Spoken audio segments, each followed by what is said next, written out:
po tayo ng chapsuey. Ito po yung mga kailangan nating ingredients.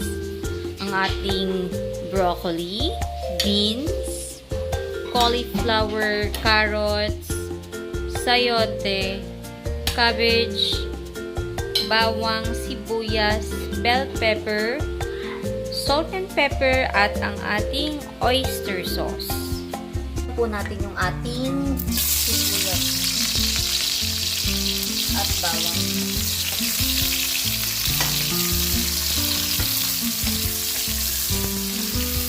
Tapos, lalagyan na po natin yung ating cauliflower.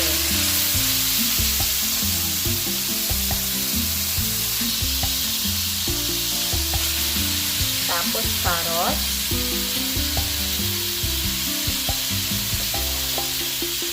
Tapos, yung ating beans.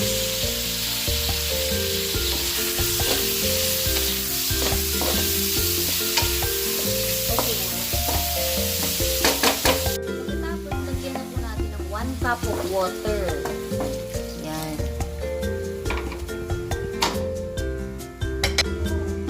Add pepper and salt.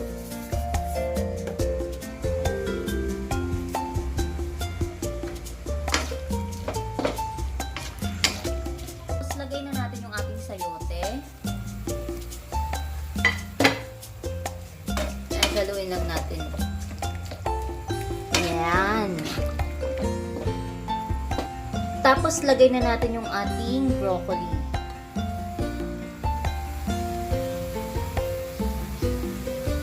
Purong gulay.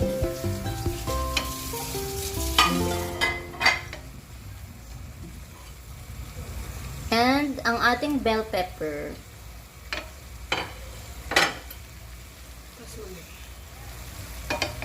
Tapos pag medyo kumukulo na, ilalagay na natin yung ating oyster sauce.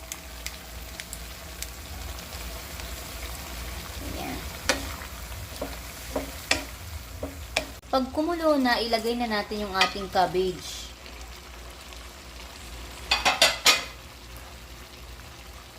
Tapos, ang antayin na lang po natin dyan is yung cabbage na maluto. And then, okay na po yun. Ito na po ang ating chapsuey.